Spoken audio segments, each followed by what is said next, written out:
Hello folks, Bronco Bob here with Texas Best Used Motorcycles.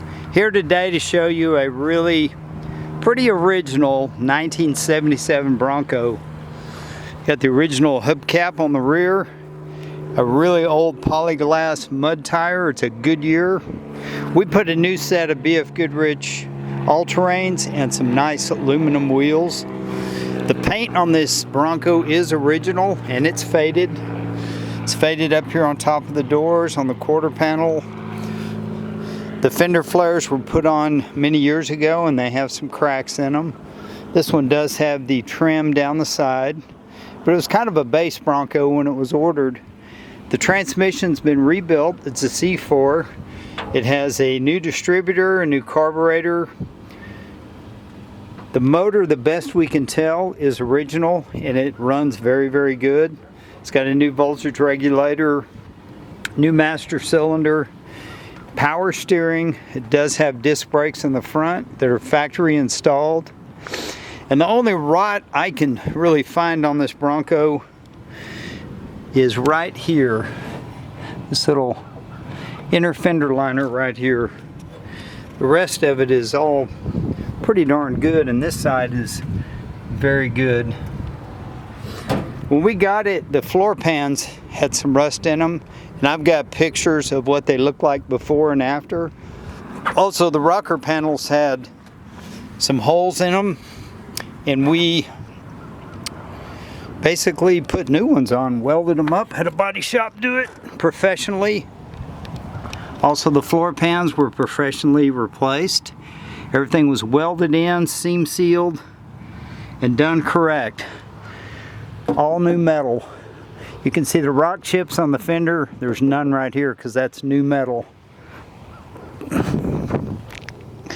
It's right at the point where you can take it to the next level of restoration, or I'm a firm believer they're only original once, and it's really nice to kind of keep it original. The driver's seat had some tears in it. We had a real nice set that were out of another Bronco, so we put them in here because they matched. They're the parchment.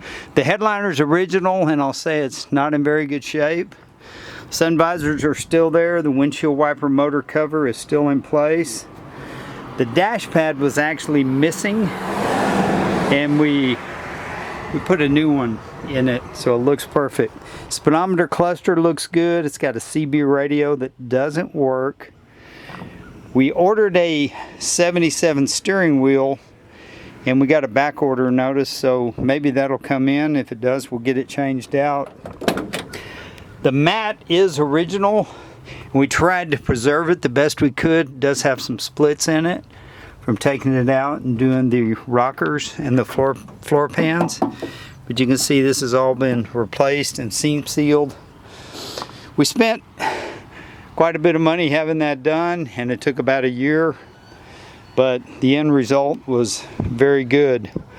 The goal was to keep it original as possible, so I think we might have achieved our goal. Let's start it up and I'll let you hear it. And the reason I say it's a base unit, it was ordered with disc brakes. Well, those are standard. The manual disc brakes, which this has, doesn't have the power booster. Also, it was ordered with the vinyl seats and the rubber floor mat. Again, just kind of a base model.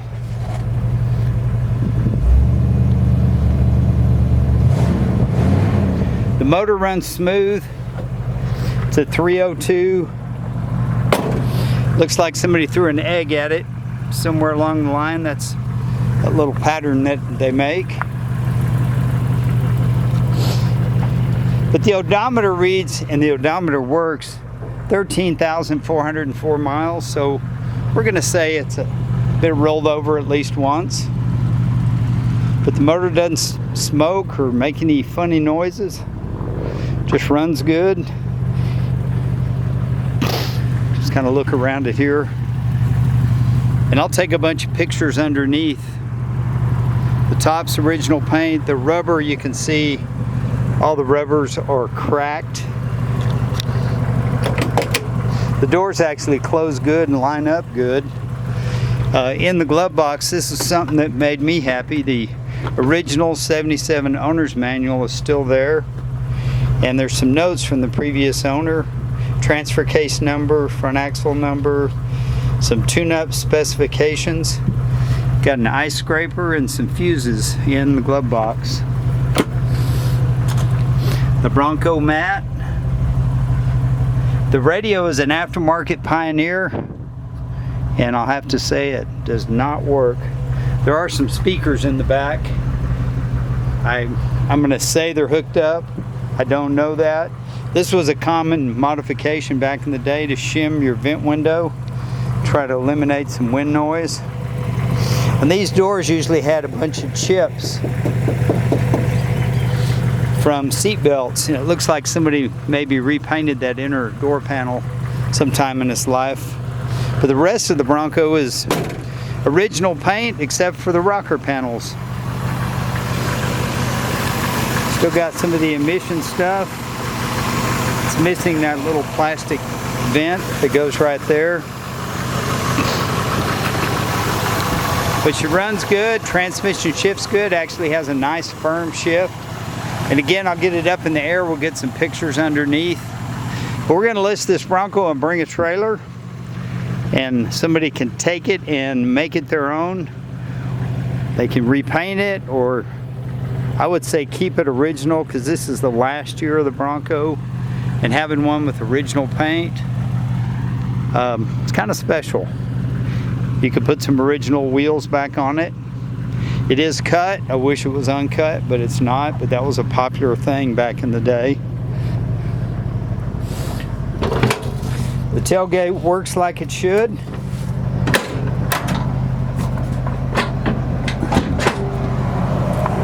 And the rear glass and the hatch locks into place. Sometimes it takes two hands on these.